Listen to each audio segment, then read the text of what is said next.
Chapter 4, The Accountant. The Zambadas felt and knew they were unpunished. It wasn't the government they had to be wary of, but the Arellano Felix family, who hunted them relentlessly. In 1994, Jesus Zambada Garcia, alias Rey, was living in Mexico City.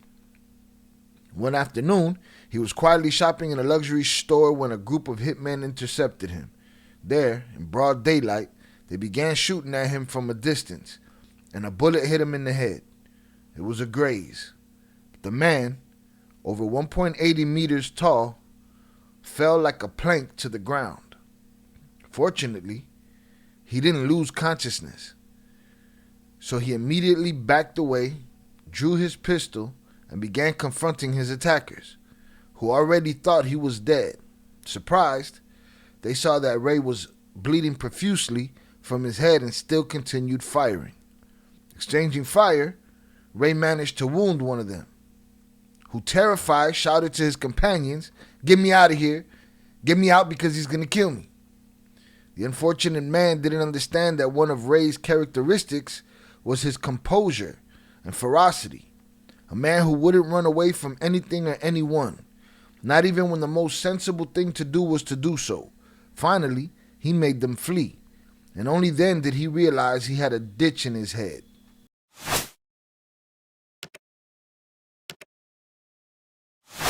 Boy, hit him. Concussion knocked him over. Boom, like a plank. He crawled back and started busting at him.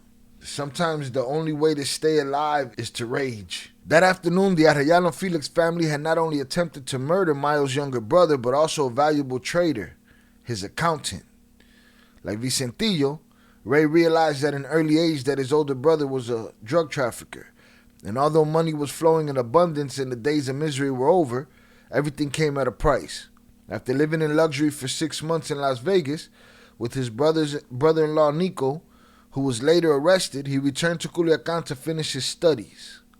He wanted to be like any other boy, but his classmates disapproved of him because it was already known in Culiacan that his brother was a drug dealer. Rey blamed El Mayo for preventing him from leading a normal life. I'm pretty sure he benefited from his brother's empire. As far as leading a normal life goes, you in Las Vegas, you going to school, you're not living a normal life in that sense. It's amazing how much of this, or how much of these people were not only educated here, but nurtured here in the United States. Rey blamed El Mayo for preventing him from leading a normal life. He studied accounting. He tried to forge his own destiny. He began working legitimately in a legal business. Since he was good with numbers, he soon earned a position as general manager at a company in Mexico City. After Enrique Camarena's murder in 1985, the relationship between Ismael Zambada Garcia and Miguel Ángel Félix Gallardo became public. When the surname Zambada came up in the news, the owners and partners of the company where Rey worked questioned him about any kinship. "He's my brother," he replied. They immediately fired him because they no longer considered him trustworthy. Okay, Rey might have been trying to live a normal life. He might have been the square of the team. He might have been the one that didn't want no part of the family business. I don't know. I'm pretty sure the family business sent him to school so he could be an accountant, though. So it is what it is. In 1987, at the age of 26 and unemployed, Rey began working for the Sinaloa cartel. And Mayo was having trouble keeping track of payments from his many clients in the United States. It seemed someone was stealing from him, and he could only rely on his own blood to uncover it. So he asked his accountant brother for help. Although he was powerful, and Mayo had barely finished elementary school, Rey reviewed the numbers and created an accounting system to keep track of client payments. This allowed El Mayo to detect that Andres Perraza, his drug manager on the American side, was stealing millions of dollars from him. He also discovered that some clients were also stealing from him. Macario Robles, Hector Rodriguera, Oscar Rodriguera, Jose Luis Barrago, and Santiago Chaidez. Incredibly, El Mayo didn't kill them. He only fired Perraza and ordered the others to replace the missing money. He was a special person, Rey said of his brother when recounting the episode. Little by little, Mayo expanded his brother's responsibilities. He assigned him intelligence and security services and later began receiving cocaine shipments from Colombia by air, sea, and land. Oh, so come on, man. You was all the way in the game. When they fired your ass, he gave you a job. You know what I'm saying? And then from there, you wasn't just running numbers, you was running all white bricks. According to Ray, when he began working for his brother, Joaquin Guzman Loera was merely an acquaintance. It was El Azul who in 1994 asked Ray to trust the people close to El Chapo, who was already in prison. And he always asked me to tell my brother the same thing, that we should trust him, that we were part of the same group. During those early years of work, Ray never ceased to be amazed by his older brother's exploits. He was the man who solved the impossible. In 1993, Pablo Escobar was killed during a police operation in Medellin. So in 1994, El Mayo switched suppliers and now bought cocaine from the Norte del Valle cartel. He had long known a former operator, Jorge Cifuentes, but he particularly made deals with Juan Carlos Ramirez Abadia, known as Chupeta. We've seen images of Chupeta recently, and that boy done has so much surgery, his face is all mangled. In 1994, Chupeta shipped a 20-ton shipment of cocaine on a fishing boat from Colombia to Mexico, with Sinaloa as its final destination. While traveling along the Mexican Pacific off Puerto Vallarta, the crew members began to suspect that some authority might be behind them and grew nervous. Without further ado, they decided to sink the boat with the millions of dollars worth of merchandise. Coño, man. Y'all freaked out and dropped all the bricks to the bottom. As soon as he heard the news, Mayo personally traveled to Puerto Vallarta, hired a group of divers, and in an extraordinary operation managed to recover the 20 tons, all right? Mayo wasn't leaving no money on the table. All right, get your oxygen tanks. Let's go. After the attack in Mexico City, Ray moved to Cancun to assist with cocaine shipment operations along with Javier Diaz and his nephew, Vicentillo. At that time, the governor of Quintana Roo was Mario Villanueva Madrid, nicknamed El Chueco, the crooked one. It had always been thought that the PRI politician helped Amado in his drug operations in exchange for juicy bribes. Now, thanks to Vicentillo and Ray, it's known that the real boss of the place was El Mayo, in partnership with Amado. Fortunately for him, El Mayo had always had the ability to attract the attention of authorities in the media while remaining invisible. Right? So basically, Mayo had more juice than the governor at that time, which seems to be an ongoing theme in Mexico and in these cartel conversations. That these governors are just puppets. Y el Rocha. Only in an entity under his absolute control would Mayo have sent his most beloved son to live. Ray and Javi ran the speedboat operation with super powerful 400 horsepower outboard engines, which gave them the autonomy to make the trip from Colombia to Quintana Roo in about 24 hours. Each boat carried 3 tons.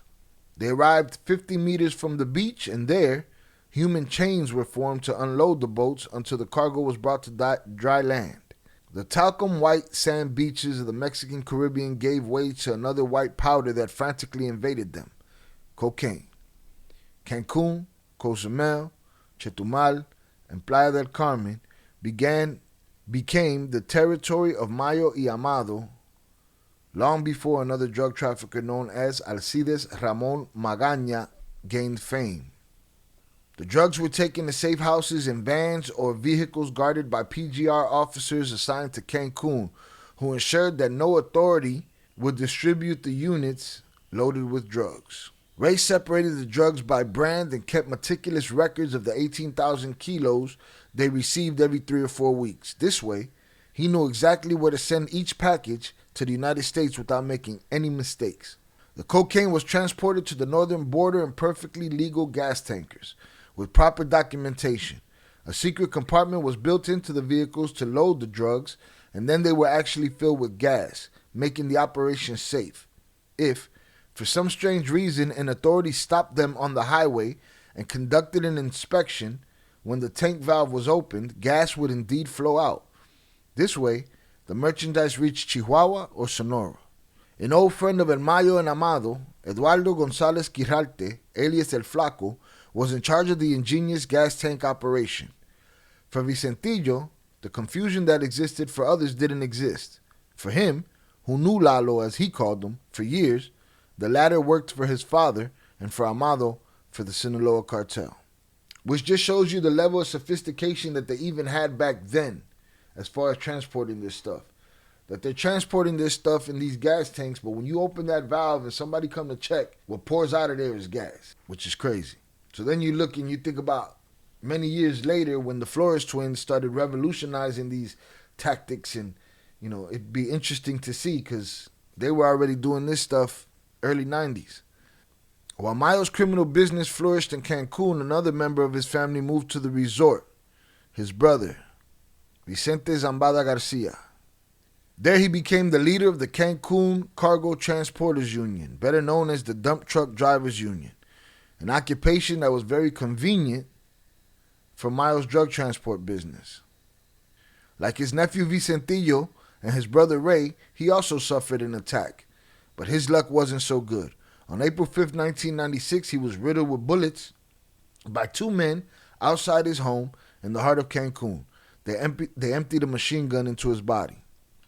For a long time, Vicentillo and Ray thought it had been the Arellano Felix, but it is said that in reality, one of the murderers was Luis Alberto Diaz Garcia, one of the many brothers-in-law that Mayo collected along with his wives. Damn, it's family business. As the alpha male, trying to make his mark on his southeastern territory, El Mayo established a romantic relationship with Rosalinda Diaz Garcia, identified as the capo's wife in the government's intelligence information. She came from a wealthy family in Valladolid, a beautiful municipality in Yucatan. They had 2 children.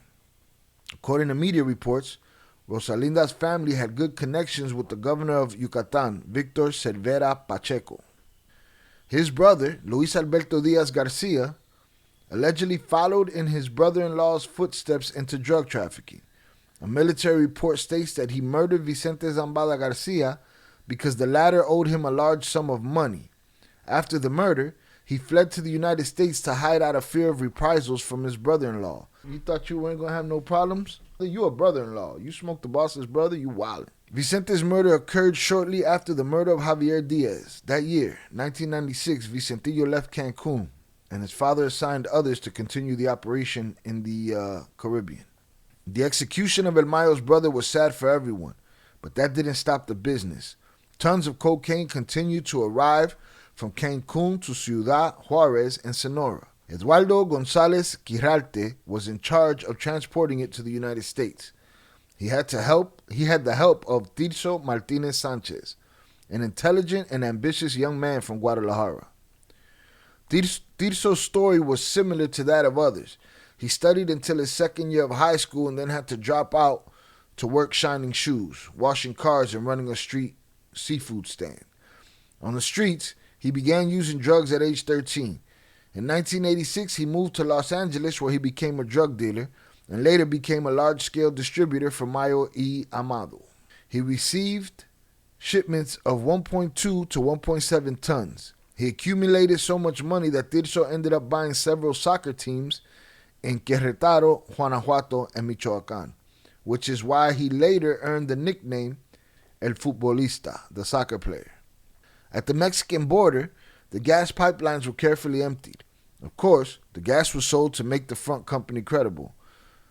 They then opened the secret compartment, better known as the clavo, from which they removed the drugs, which they then loaded into legal, documented trucks. These trucks crossed from Ciudad Juarez to El Paso, and from there traveled to Los Angeles, the Sinaloa cartel's largest drug depot. Between 1996 and 1997, the route expanded to Chicago, where El Mayo's cocaine was even more valuable. With a team of 5 or 6 people, Tirso mixed the drug packages between styrofoam plates and plastic cutlery. He knew full well that the merchandise belonged to El Mayo, Amado, and González Quirarte, in that order of importance. Despite his enormous discretion, El Mayo's name began to emerge in various investigations launched by the United States government into the highly visible Amado Carrillo Fuentes, The DEA was on his trail. You can do everything that you want to keep yourself quiet. But if the company you keep is out there and they're being loud or they're being seen, that's going to bleed all over you. In February 1997, the American government exerted pressure to arrest General Jesus Gutierrez Rebollo, head of the National Institute for the Combat of Drugs under President Ernesto Zedillo's administration. He was accused of receiving bribes from Amado in exchange for protection. He was sentenced to 40 years in prison. It was striking that the general has seemed very effective in his fight against drug trafficking. Initially, he arrested Güero Palma, a friend of El Chapo and an employee of Amado, and also managed to arrest Lupercio Serratos, a key lieutenant of the Arellano Felix family. It later emerged that his good fortune was due to receiving direct information from González Quirarte, whom Vicentillo clearly identified as an employee of the Sinaloa cartel. There's the betrayal. Everybody's talking. Huh? These guys leverage each other for their own deals. If you're making a deal with this guy that's fighting drug trafficking and he takes kickbacks, well, you're willing to give him a kickback that only you could give him, and that just comes with betrayal. They sell each other out. It is what it is. El Flaco and Gutierrez Rebollo had known each other since the general was in charge of the 5th Military Region in Jalisco, where they even met. When the military man was appointed anti-drug czar, El Flaco made an apartment available to one of his romantic partners in Bosques de las Lomas, a luxurious neighborhood in Mexico City. In his defense, Gutierrez Rebollo stated during the trial that Defense Secretary Enrique Cervantes Aguirre was fully aware of his meetings with González Quirarte and that the objective was to gather information to make arrests.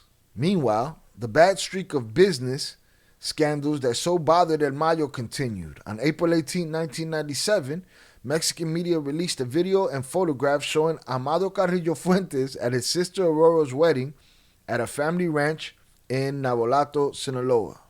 There's no quiet. The guy's, searching for quiet, but just one guy, just Amado by himself. Imagine all the other guys that was out there making noise that affected Mayo's visibility. Amado being one of the big boys, just him alone, bro, got him on newspapers covers. The wedding took place a few months earlier on January 5th when the army raided the site, but no arrests were made. Apparently, Amado was no longer there. His mother was interviewed about the events. When asked what she thought about her son being Mexico's #1 drug trafficker, Aurora Fuentes replied, "My son isn't a drug trafficker. I hear that on television, but who has verified it? Nothing they say about him is true. They have no ill will towards him. I'm very proud to be his mother." On July 4th, 1997, as has been reported on various occasions, the faithful friend of Mayo, the Lord of the Skies, died while undergoing cosmetic surgery. Now, this is a legend that goes down to this day. Many people believe that Amado Carrillo Fuentes, alias the Lord of the Skies, faked his own death and got away. Other people believe that that's just fairy tales. Vicentillo told Garciola that before departing, Amado made one last bold move. True to his nickname, before the surgery, he prepared a 4-engine DC-6 plane, had all the seats removed, and sent it loaded with dollars to Chile, where he had lived for a few months before his death. Later, news reports revealed that he had been accompanied to Chile by his son, Vicente Carrillo, and the ingenious González Quirarte, and that through his friend and frontman, Manuel Vital Tafik, the Lord of the Skies had created a construction and real estate company. He supposedly intended to move to South America and return to Mexico only to have the plastic surgery. After Amado's death, the United States government began a manhunt for his accomplices. In July 1997, Vital Tafik was arrested in Mexico, while his wife and driver were detained in Chile. He entered the Witness Protection Program, was released in 2001, and became a prosperous rancher and owner of Pemex gas station franchises in La Laguna, Durango. It looks like Vital ended up making a good life with the moves he made with Amado, huh? After he got out of prison, of course. Once he was in the Witness Protection Program. Likewise, American authorities conducted money laundering investigations involving Governor Mario Villanueva Madrid and the Juarez cartel in the purchase of Grupo Financiero Anahuac. All of this put enormous pressure on the Mexican government. Little by little, El Mayo's name began to emerge from the sewers. He was mentioned in the Juarez cartel's operation to purchase 20% of GFA's shares, which included a bank, a currency exchange house, and a financial leasing company. Two high-ranking officials of the financial group were Federico de la Madrid and Jorge Hurtado Orcasitas. Too many fucking names in this shit, man. Son and nephew of former President Miguel de la Madrid Hurtado.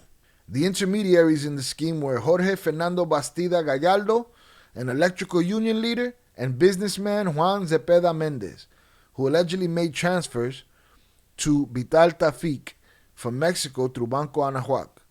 President Ernesto Zedillo's brother, Rodolfo, was also indirectly implicated as he had partnered with Bastida Gallardo to build a hotel in Mexico City, Zona Rosa. According to the Mexican government's files on Mayo, an arrest warrant was issued for him in the GFA court file, filed with the 11th District Criminal Court. Fortunately for Mayo, although the operation was thoroughly documented by the National Banking Commission, in 2001 a judge determined that the illicit origin of the $10 million payment to purchase the shares had not been precisely proven. Years later, Amado's own son, Vicentillo Carrillo Leiva, arrested in 2010, would confirm that his father had indeed given the money to Zepeda Mendez to buy a stake in the financial group. He said that when he demanded the money back after his father's death, Zepeda Mendez and his uncle, Vicentillo Carrillo Fuentes, denied having received any money from Amado. Of course. What money? Money? He got no money. He gone. Mayo's name also appeared in the files of the so-called Maxi Proceso, which began in March 1998 and in which a federal judge issued 60 arrest warrants against members and collaborators of the Juarez cartel, as well as in preliminary investigations opened by the Public Prosecutor's Office of the Specialized Prosecutor's Office for Crimes Against Public Health. After Amado's death, his brother Vicente Carrillo Fuentes took his place, but always under the influence of El Mayo, his godfather, whom he asked for authorization to carry out the most important drug movements. After all, none of these incidents significantly disrupted Mayo's business, which was meticulously designed in its production and distribution processes. Ray's accounting acumen helped him gain a clear understanding of the company his brother ran and the need for an efficient industrial operation. For Ray, the objective of the business is to control the market and the prices of the market that the cartel handles, and also the services, expenses of the services necessary to make our product reach the consumer.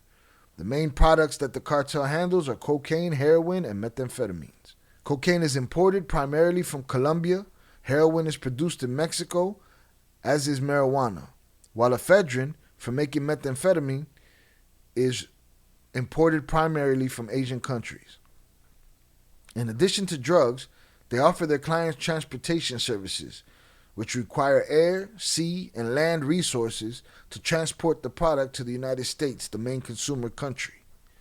The Sinaloa cartel, like any other enterprise, has both material and human resources, and corrupt high-level public officials are indispensable to the criminal organization, just as indispensable as jet fuel for planes to fly or gasoline for the trailers used to transport drugs. If anyone knew this very well, it was Mayo Zambada, who made corruption at the highest levels his guarantee of impunity, becoming the only Mexican drug trafficker who has been active for 50 years without ever having set foot in jail. That streak came to an end. It wasn't Amado Carrillo Fuentes who had the highest level connections with the Mexican military. Not at all. Chapter 5. Contact in Los Pinos. Between approximately 1996 and 2001, I lived primarily in Culiacan and Mexico City. I traveled back and forth to protect myself from the Arellano Felix organization, with whom the Sinaloa cartel was at war. In addition to Culiacan and Mexico City, I also spent extended periods in the United States, Canada, Spain, and Brazil. Come on, man. See, that's the beauty of these guys. When they gotta hide, they can bounce. They can go wherever they want to go in the world. You hide under a cardboard box. That's it. That's all you get. Another thing, boy, these Arellanos were giving them hell, boy. In 1998, I went to Mexico City and met with a general. My lawyer, or rather my family's lawyer, accompanied me to the meeting. The meeting took place at Los Pinos. This is the only time I've been there. Los Pinos is the official residence where the president of Mexico lives. This meeting was arranged by someone else, a lawyer my father sent. I don't know him, nor do I know who he is. My lawyer and I arrived in Mexico. My father gave me a phone number so I could contact the lawyer and the person with whom the appointment had been made. The appointment was on Paseo de la Reforma, near the Angel of Independence. I remember it well. We went with him in his car. We arrived at Los Pinos. As soon as we arrived, we entered. As if they were already expecting us, the soldiers guarding the residence were the ones who let us in. The meeting wasn't about my father or his business, but he was the one who arranged it. The thing is, during that time, there was war with the Arellanos, and my family and I didn't know what to do. On the one hand, they were enemies who killed people almost daily, whether they were family members, company, or ranch workers, or our workers. I went to speak on behalf of myself and my family. I explained to the general that my father's enemies were harassing us. So you went to tell on the Arellanos that on the one hand, and on the other, we were being harassed by the government. Neither my family nor I had anything to do with it. My father was one thing, and my mother, my sisters, and I were another. I don't know how much of another you were. You was handling the business. You was in the business. If your mother and your sisters weren't in the business, cool. But you not another. I asked him what we could do to get them to let us work and live in peace. But I'm talking about the encounter. The army and the PGR were harassing my family, my mother and me, every 2 weeks. They would search the house and treat her like a criminal. The same as they would my sisters, all of them, because they have their own homes. They were married. And every week or month, the army would visit them and knock down their doors, supposedly looking for Mayo. And they did the same thing at my house. And I wanted to know what we could do about it.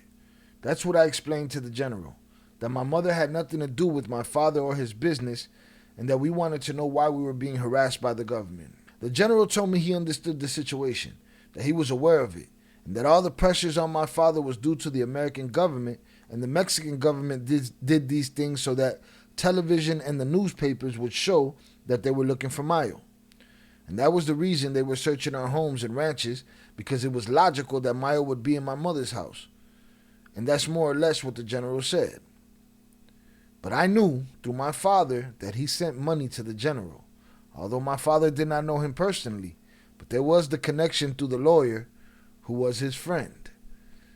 It's like, hey man, what y'all bothering me for? You on the payroll. What you knocking down my doors for?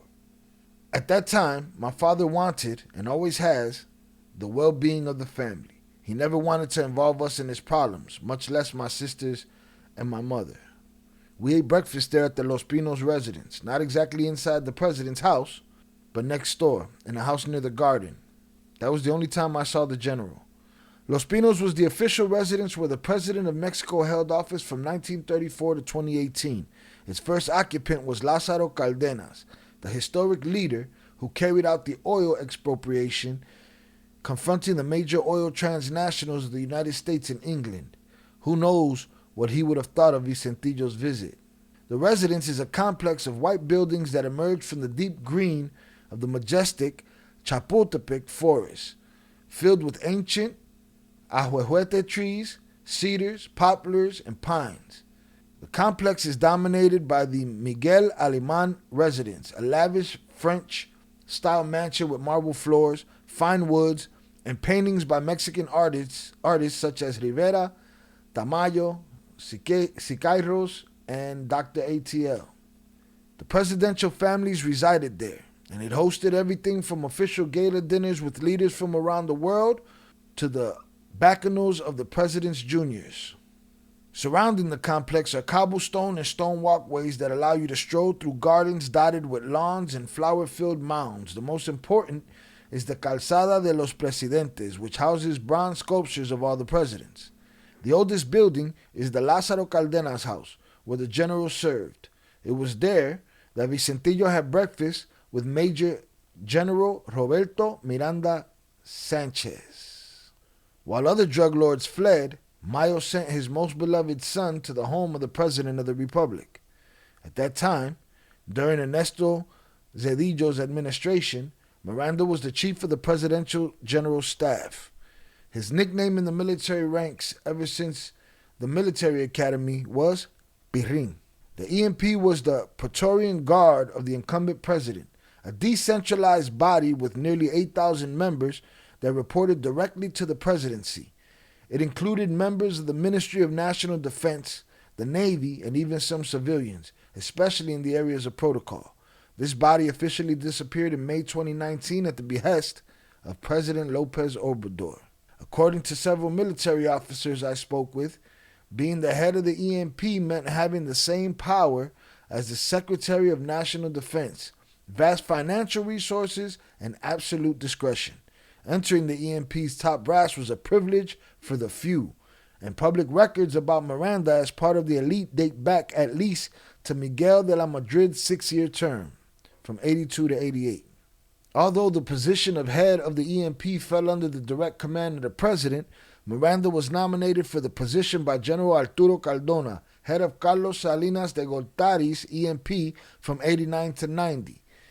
Miranda worked alongside figures such as Luis Rodriguez Bucio, appointed head of the National Guard at the start of López Obrador's administration. Miranda served as deputy head of the EMP from 93 to 94. Mayo's direct contact with Miranda was no small feat.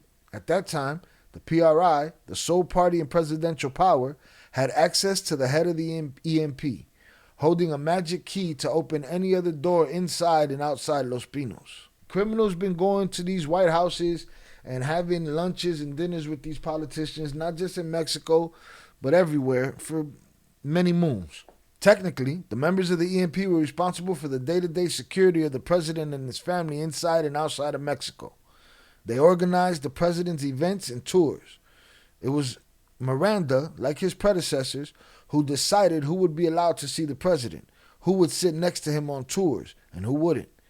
He knew the president's most intimate secrets and had direct access to his ear. There, military personnel earned promotions much more easily than those assigned to military zones and regions, based on public relations, not meritocracy.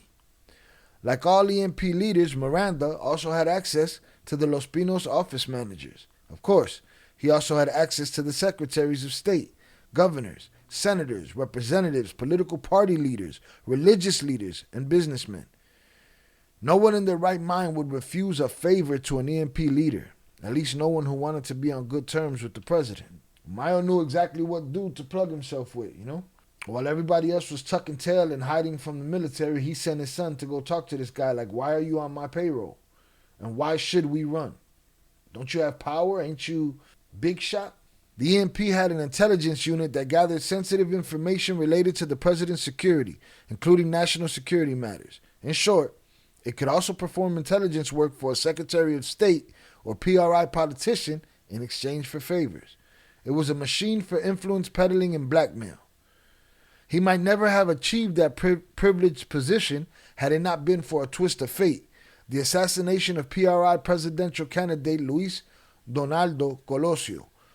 General Domiro Garcia was deputy chief of the EMP when he was appointed Colosio's security chief. As was the case every 6 years, the Praetorian Guard protected the ruling party's candidate. On March 24, 1994, Colosio was assassinated in Tijuana. Ernesto Zedillo became Colosio's successor, and Miranda de Garcia, whose military career was buried along with the ill-fated candidate, officially assumed command of the EMP. Although General Miranda was kind to Vicentillo, those who have known him for decades describe him as arrogant, overbearing, and arbitrary. Well, those are the guys that take money. Of course, those are criminal traits. That's criminal behavior. His ambitions knew no bounds. He aspired to become head of the SEDENA, National Security Forces, on at least 2 occasions, under the first president from the National Action Party, Vicente Fox, 2000 and 2006, and then under Enrique Peña Nieto, 2012 to 2018. He did not achieve his goals under Fox, but the Secretary of Defense, Clemente Ricardo Vega Garcia, and his successor, Guillermo Galvan, gave him the position of commander of the 6th Military Region based in Coahuila, commander of the 26th Military Region based in Veracruz 3 months in 2006, commander of the 3rd Military Region based in Mazatlan 06 to 09, Comptroller General of the Sedena in 2009 to 2011, and senior officer of that ministry 2011 to 2012. Years after breakfast at Los Pinos, Vicentillo and his father would receive further news from General Miranda. He would no longer be so friendly and would become their enemy. Listen, those being on that payroll only lasts until his position's in danger. And then it's like, thank you for all the money that you've sent me over the years, but this is what's going down, and so are you. In those turbulent times, Vicentillo proved himself a worthy son of his father. He demonstrated the mettle to sit down to breakfast in the president's house, surrounded by the EMP. In Sinaloa, there was a major competitor of El Mayo named Humberto Ojeda, alias Robachivas, who trafficked industrial quantities of cocaine to the United States. In 1 month, his group generated a staggering $100 million. When Amado died and the American government had its eyes on Chihuahua and Sinaloa, Robachivas benefited somewhat. Style-wise, Ojeda was ostentatious, demolishing churches to build new ones, showing off luxury cars, helicopters, and jewelry. And during those days, he began construction of a lavish residence in Culiacan. One day, he went to the gas station accompanied by his young son Valentino. After filling up with fuel, he was intercepted on the street by a hitman who ordered him to stop and emptied his weapon at the car. Robachivas was driving an armored vehicle, and instead of fleeing, he stopped in a defiant, mocking attitude. He didn't realize that after 40 shots, in an unusual 1 in a million chance, a bullet entered the lock and hit him right in the heart. After the injury, he managed to drive his vehicle to within 30 meters of his home, located in the Las Quintas residential neighborhood. He died, and the car crashed into a tree. Just because you're in an armored vehicle don't mean it's going to stay armored forever. It only can take so much. You take an armored vehicle, you tap it in the same spot more than a couple of times, and you have a chance at a breach. Back then, I'm sure it was even, less reliable. It was so close to his house that his wife, hearing the noise, went out to see what was happening and rescued her little son who had been trapped in the car while his father lay dying, covered in blood. It was Vicentillo who sent the hitman to kill Robachivas on the orders of El Mayo and Vicente Carillo Fuentes. So miss me with the general, it's, me and my mom and my sisters. No, your mom and your sisters are different. You no different, Papa. You part of the racket. You in the family business. At your father's orders, you ordering hits and shit. Miss me with the selective, representation that, you're the same as your mother and your sisters. Nah. The reason? El Mayo found the house he was building shocking. That was the reason? Mayo smoked him because he was building a big house? He didn't care that he was an associate of Colombian drug trafficker Jorge Cifuentes, who had worked for him some time ago and had even been Vicentillo's friend. The lesson he learned from his mentor Nico had marked him for life. Cifuentes fled Mexico in terror, strongly suspecting that El Mayo had been behind the murder. When Vicentillo ordered his first murder, he was 22 years old. And his second son, Jesus Miguel, was just a newborn. He joined the Zambada family's criminal underworld on December 10, 1997. Years later, in 2003, Jorge Cifuentes returned to Mexico and met El Chapo. Ambition overcame his fear. Greed. They might call it ambition, but greed is probably the only thing that can trump your fear and make you go against what you knew was not the right move.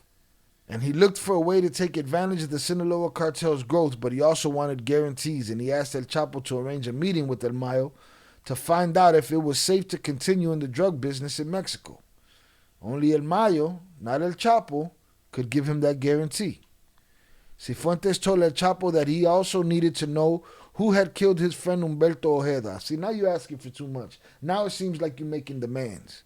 This is years later. You don't need to know shit. You need to hold on to your hunches and just, go from there. El Chapo arranged for him to meet with El Mayo in Mexico City. My friend Chapo wants me to tell you the truth. I killed Roba Chivas. What do you want to do? Mayo said defiantly. You killed a good man, Cifuentes replied.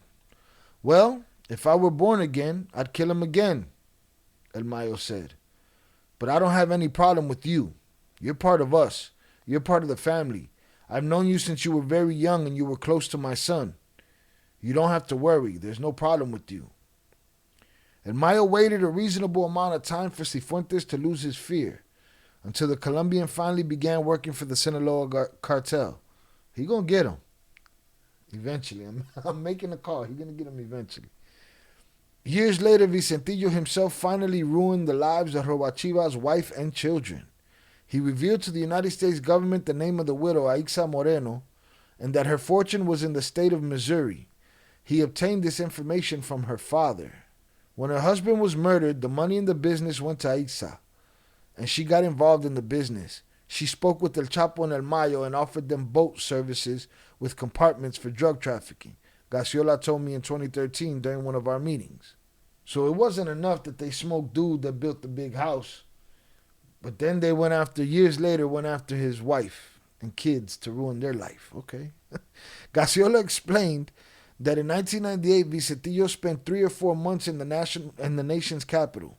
It was in Mexico City that he was able to go out for the first time, where his father would give him orders. Pay this money to so-and-so and so-and-so. Vicente would make sure his father's orders were carried out.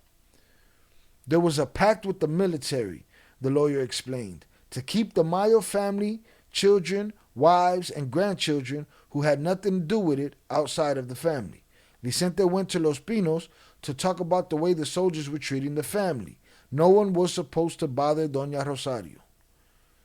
Vicentillo went to live in Europe with his wife Zintia and his sons, Vicente, Ismael, and Jesus Miguel, trying to get away from his father. What? Get away from his father when, bro? He was in his father's business. He was doing his father's bidding. In 1999, he went to Barcelona, where he stayed for several months. His father did everything possible to hide him, to protect him. And in 2000, he went to live in Canada, where he hid with his wife on the run. He was fine living in Canada until the Arellano Felix family found him. Now, say it's that. Don't say it's to get away from his father or to get away from the business or to try to lead a different life. No, you hiding, bro. You running. You hiding from your enemies. You're hiding from the government. You're hiding from your mistakes.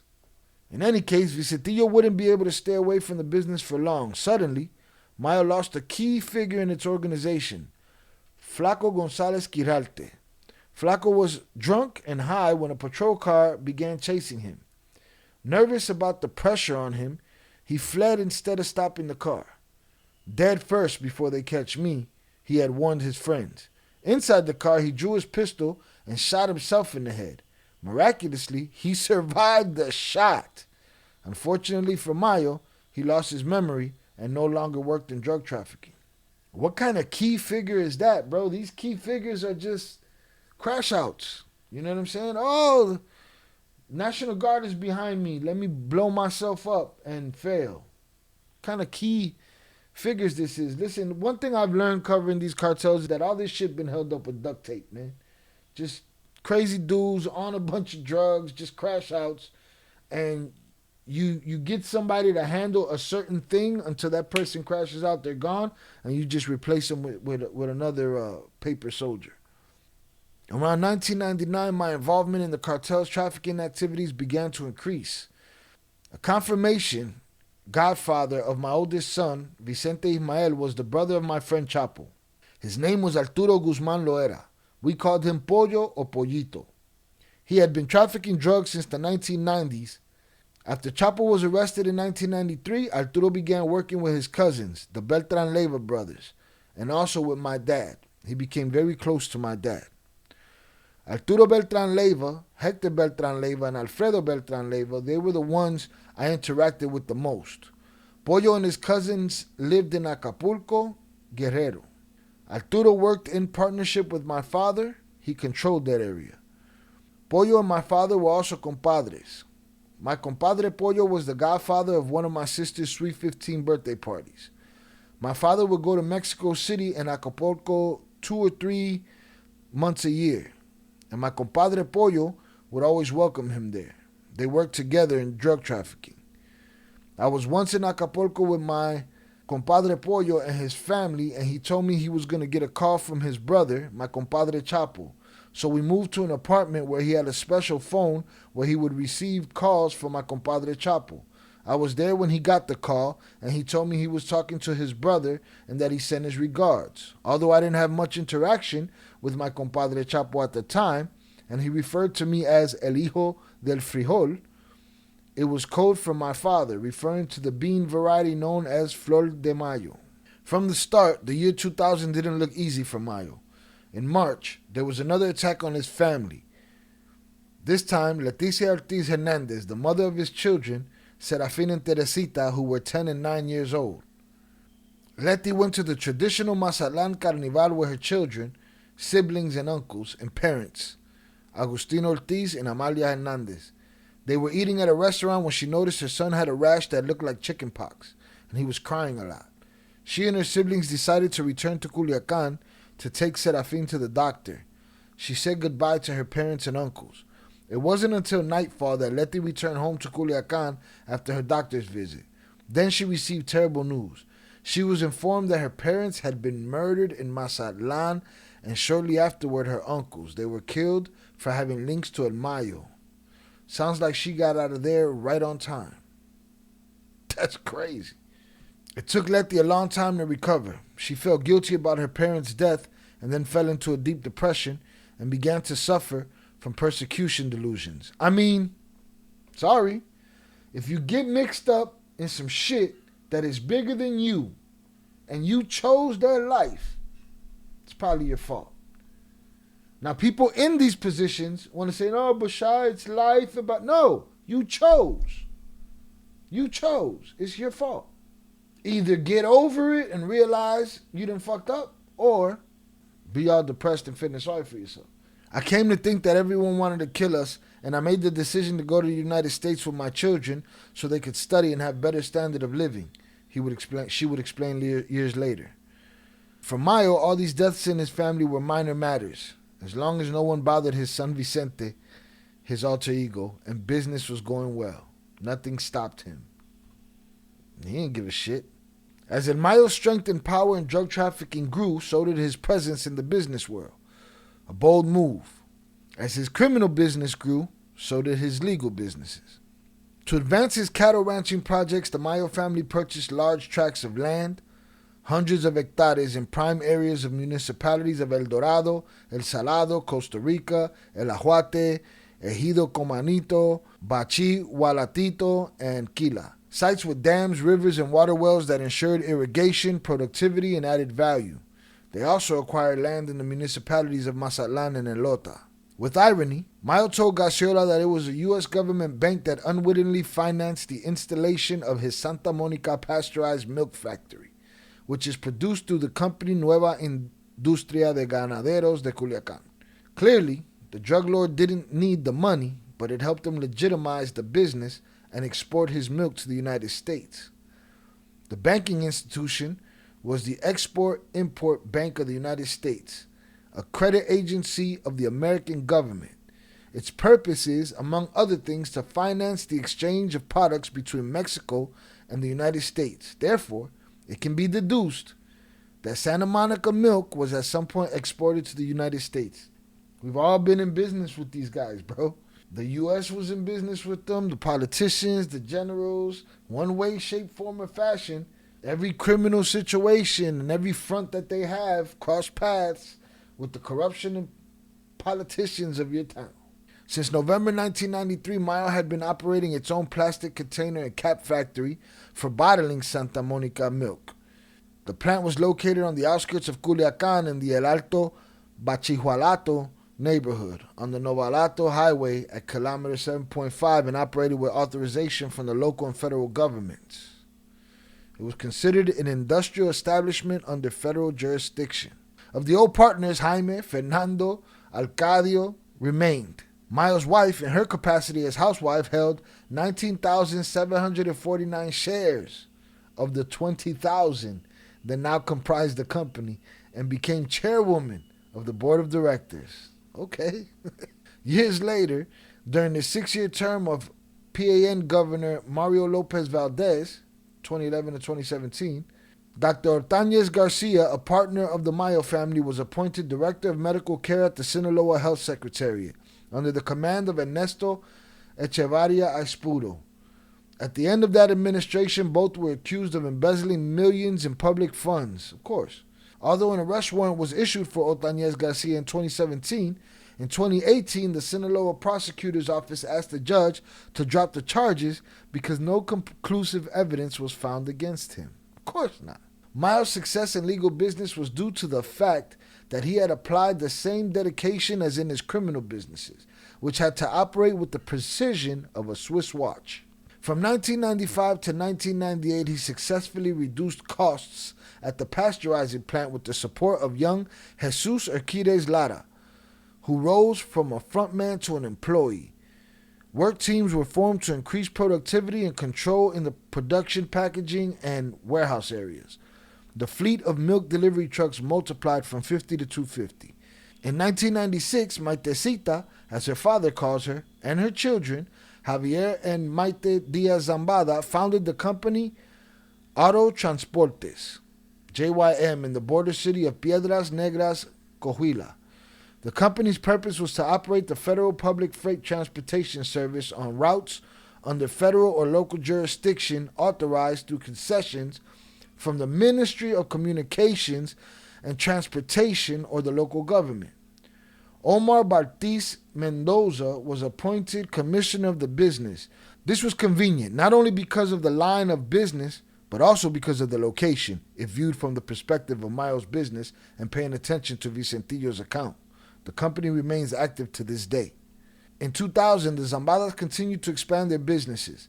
In March, they established the company Establo Puerto Rico before Notary Public number 81 of Culiacán, Jose Antonio Núñez Bedoya. The first partners are Maria Teresa, Miriam Patricia, Mónica del Rosario, and Modesta Zambada Niebla. The corporate purpose of the new company was agricultural and livestock breeding, fattening, and milk production. However, the abundance also created problems. Overconfident, in January 2000, Maitecita attempted to cross into Arizona with more than $10,000 in cash. She failed to declare the money and was arrested. A criminal case was opened against her in the Arizona District Court. This was the first time Fernando Garciola acted as the family's lawyer. The Mayo's eldest daughter pleaded guilty, and miraculously, the matter did not escalate and she was released. But of course she was released.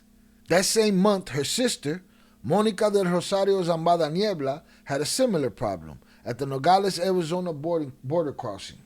She was also carrying excess cash and tried to cross without reporting it. Of course, because she had no way to justify it. The U.S. Immigration Service withheld her passport and visa. Once again, the Zambada family turned to Garciola, who once again won the case and had her documents returned to Mayo's daughter. Garciola thus gained the trust of the Sinaloa cartel patriarch. Without doubt, for Chaito and her family, the days when her husband had to clean the tires of the wagons at the sugar mill were long gone. But as the saying goes, lucky in gambling, unlucky in love. Garciola told me that since Mayo was a womanizer, a jealous woman shot Chaito, who has been and will always be the queen. But Chaito was not only the target of the kingpin's other companions, but also of the American government. It was the final year of Ernesto Zedillo's administration. At the time, the Attorney General was Jorge Madrazo.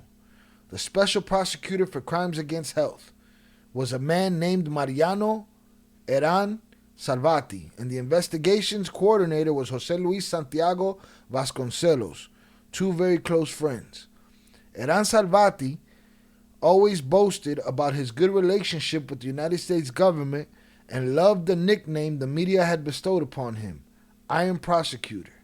He portrayed himself a fierce hunter of corruption and drug traffickers. He had issued the arrest warrant against Governor Villanueva and was in charge of the Maxi trial, which later ended in vain, but in the meantime, it gave him a good public image. After the Gutierrez Rebollo scandal, pressure from the American government increased. Hernan Salvati had to deliver results, and on his desk was preliminary investigation, which named Ismael Zambada Garcia.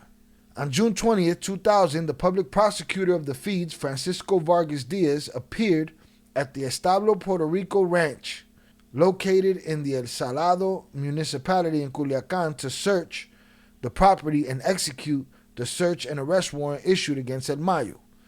It was a ranch of more than 660 hectares, home to several cattle, sheep, chicken farms, pickup trucks, and vacation home with furniture and typical agricultural implements. It also included small planes and a landing strip. El Mayo was not arrested there, but on June 23rd, Vargas Diaz issued a seizure order for the property, the first in the drug lord's life. Didn't know that.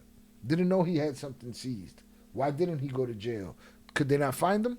Despite all this, the scare didn't go any further. Not even the so-called Iron Prosecutor could take action against the Mayo family.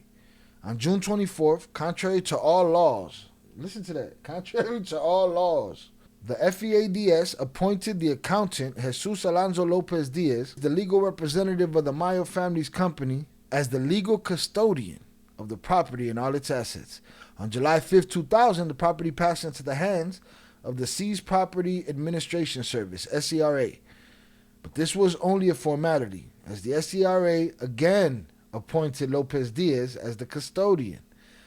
Only the drug trafficker Ismael Zambada Garcia could have an asset seized and then be handed over to him. This happened with the complicity of SERA's general director, Santiago Sanchez Herrero. Although, formally, the SERA depended on the Treasury, in practice, it received orders from the PGR. Given the importance of the case, it is impossible that Hernan Salvati and Santiago Vasconcelos did not follow the case closely. Even so, Chaito and Lopez Diaz filed an amparo lawsuit to formally recover the property, even though they had never informally lost it. In the end, the cumbersome judicial process, which typically takes decades, was unnecessary. He was plugged. They tried to come take his farm, and he was like, hold my beer. And he called somebody over their head, and that was it. If there's one thing that man was, he was super plugged. On December 5th, 2000, just as Vicente Fox's 6-year term began, the first president from the PAN party, the Attorney General's office miraculously ordered the lifting of the seizure of the property of Establo Puerto Rico and the movable and immovable assets contained within. Not assets. The new head of the PGR was Rafael Macedo de la Concha, but the new office manager of the FEADS was Santiago Vasconcelos, who had to authorize the return of the ranch to the Mayo family for it to be possible. Of course. Right? Plugged, super plugged. At 5 o'clock in the afternoon on December 19, 2000, the property was officially and legally returned to the Mayo Zambada family in an official ceremony held in El Salado, where the return of property certificate was drawn up. Gasiola gave me a copy of part of the file on that seizure, but he never told me who Mayo called to resolve the problem. General Miranda? Whoever he called had to be someone who could give orders to the Attorney General's office. I investigated the events and discovered that the file on the historic seizure remains a state secret to this day. In the Attorney General's office headed by Alejandro Gertz Manero. Through the federal transparency law, they denied the existence of the documents in their possession, and the Asset Administration and Disposal Service gave me a copy of them to comply with my accountability requirements, despite the Attorney General's office itself warning them not to do so.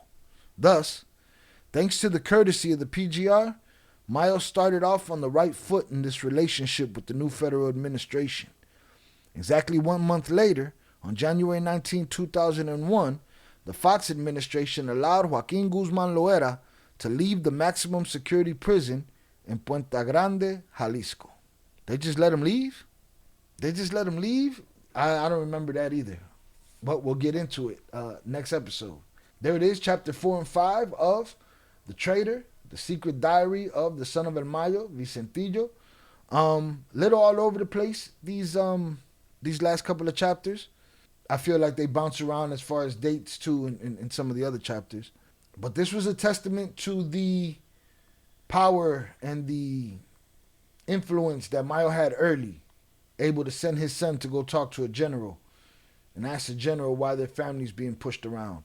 The ability to have a parcel of land, large parcel of land, taken from him, and then get it back with a call over an attorney general's head. We also talked about how El Rey had aspirations of being an accountant. Or was an accountant, technically. But, that job ended up covering more things than accounting, more than numbers. And just like Vicente, he got in the game. The mothers and the wives and the children, they might be able to play, ignorant and claim that they have nothing to do with the business, but Vicentillo doesn't have that option. By 22 years old, if you're ordering the killing of people by order of your father, if you had been already selling dope and giving orders, you're in the game, bro. You're part of your daddy's organization. Make sure you join me next week for episode 6 and 7.